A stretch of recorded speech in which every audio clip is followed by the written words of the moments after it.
Queridos hermanos de la gran fraternidad universal, del pasado, del presente y del futuro, que estos grandes eventos históricos sean motivo de llevar adelante la GPU como institución cultural mundial, conforme lo dispuso el Sublime Maestre, en el sentido de que ante todo hay una misión pública. A propósito de ello, un tema muy importante que no quisiéramos omitir,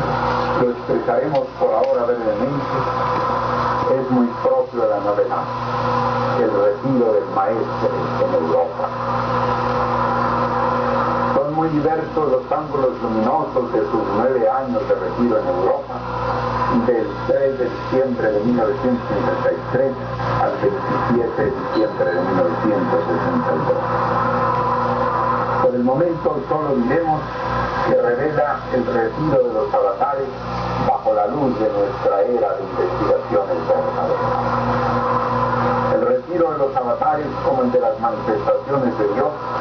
se ha encontrado velado por las representaciones, alegorías y epopeyas teológicas y a veces mitológicas, como en el caso de Sri Krishna en la India con sus símbolos fascinantes de boyero azul, o de Odín en Islandia, que aparece como el anciano extranjero con su manto ceñido y barbas como manantial, con un solo ojo por haber dado el otro a cambio de la sabiduría, y bebe un cántaro rebosante que cubre la mitad de su rostro, o Jesús mismo ascendiendo a la diestra de Dios Padre, aunque más tarde quede como niño en brazos de la Madre intercesora ante el Padre. La importancia de su retiro es, por lo tanto, no solamente en cuanto a la revelación epistemológica originada y descrita por él mismo de este nuevo gran periodo de su misión, sino en lo que genera el despertar de una nueva era, con sus modalidades rectificantes de los valores de la era anterior y del mundo que habría de alejarse paulatinamente, como se alejan las estaciones al paso de los equinoccios solsticios en medio de las oleadas poderosas del clima anterior.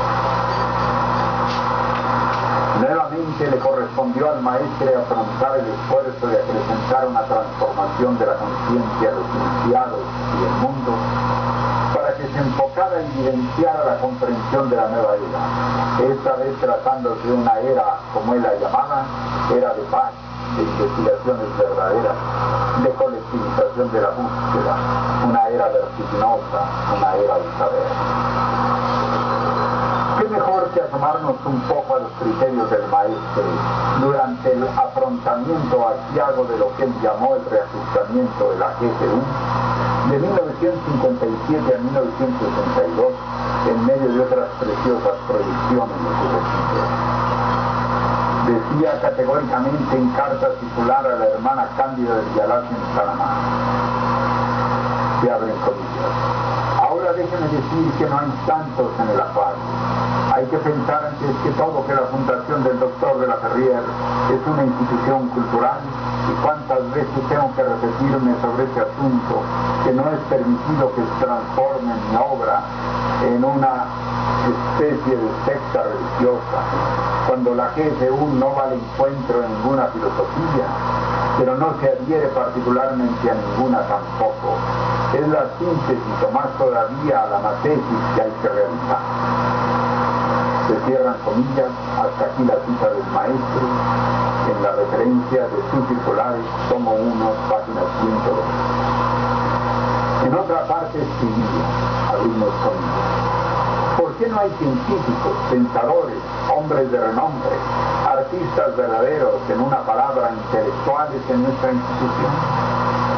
Únicamente porque la culpa queda en los miembros intransigentes de la misión, quienes ofrecen sectarismos dogmáticos a la vista del mundo. Es claro que para vencer tal cosa es únicamente lograrlo con la fusión de todos, la unión de la vanguardia, que podrá pasar por encima del obstáculo estancador. Sus titulares, tomo 1, páginas 178 y 179. No es una secta cristiana, no es hinduista.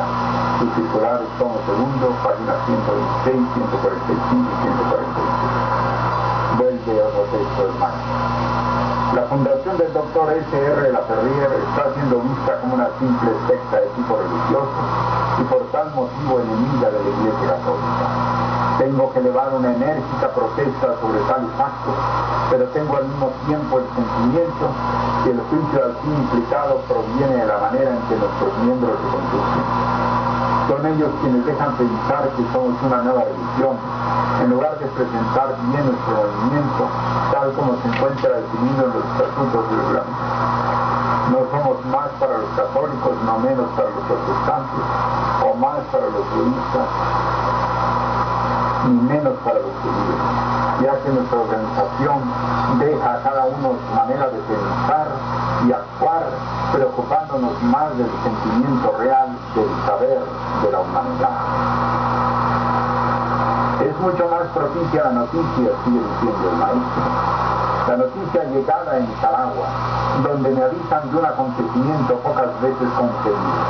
Se trata de la aceptación del vicepresidente de Educación Pública para representar a la GSU de Nicaragua en la gran reunión de la UNESCO en París. Nombramiento confirmado por el doctor de la Ferrier, quien seguidamente escribió a la Dirección General de la UNESCO en París para apoyar este hecho en que una personalidad gubernamental está delegada al mismo tiempo para hablar en nombre de nuestra institución. Estos dos hechos demuestran, sigue diciendo, la diferente manera en que es interpretada la GSU,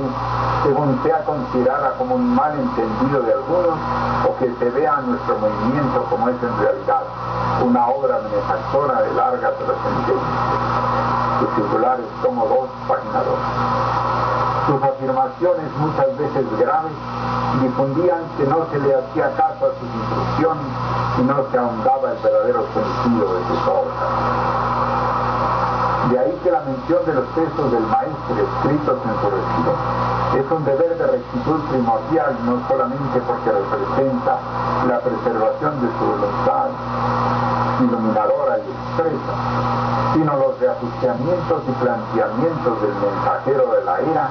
para la construcción de la GSU y del futuro de la Edad de Oro, bajo la acción de su obra y el sentido iluminador de su palabra eternal, que son coherentes con todas sus obras.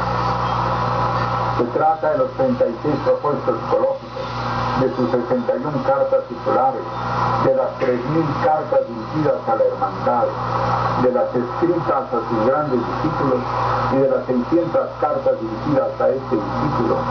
que si se sabe estudiarlas, se encontrarán en perfecta coherencia con los grandes mensajes, el yo velocista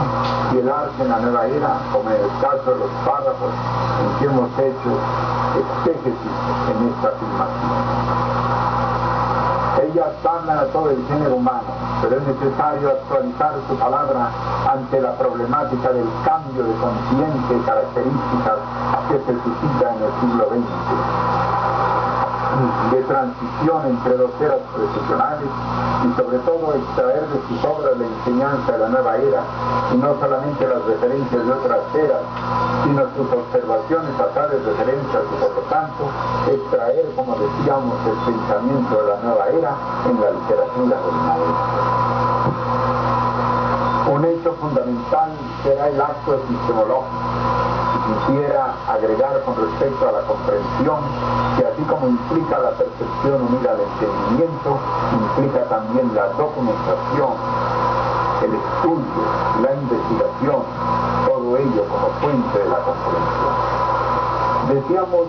un hecho fundamental será el acto epistemológico, es decir, el estudio de los varios factores hacia el pasado o el presente, o bien hacia el futuro.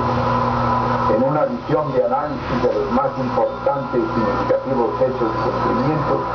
así como de la comprensión de las cosas divinas y de las realizaciones de valor profético y trascendental. Esas palabras que dirigió a este discípulo, siempre vigilante debe ser usted, que son expresión del verbo eternal, se concretizan una vez más para lograr ese siempre en esta ofrenda concreta y a perpetuidad al judío maestro, como vigilancia de su trascendencia divina y epistemológica. Que todos los discípulos del presente y del futuro vean en todos los actos solemnes y eventos de alta cultura en que nos hemos presentado en nuestra acción pública como un mensaje viviente, para que a través de los tiempos se apersonen digna y ostensiblemente los miembros de la Gran Fraternidad Universal, Fundación del Dr. Cerro y no la perdieron, constituyéndola no solamente como dirección espiritual del mundo, sino como institución cultural mundial, poniendo el sello de Dios viviente en la cumbre de los altos estudios, pues nuestra institución, como es tanta institución, es ante todo una institución cultural mundial, una misión pública, y debe ir a la vanguardia de la ciencia, de la filosofía, del arte, de la didáctica, durante toda la era, para la mayor gloria de nuestra causa y el reconocimiento universal de él en todos los planos. Alabado sea Dios y la voluntad del Sublime Maestro, que siempre nos protege a sus fieles integrantes de su apostolado. Queridos hermanos de todas partes, de todas las rutas tan queridas que hemos recorrido por esos caminos de América y de Europa, los saludamos con el saludo fraternal de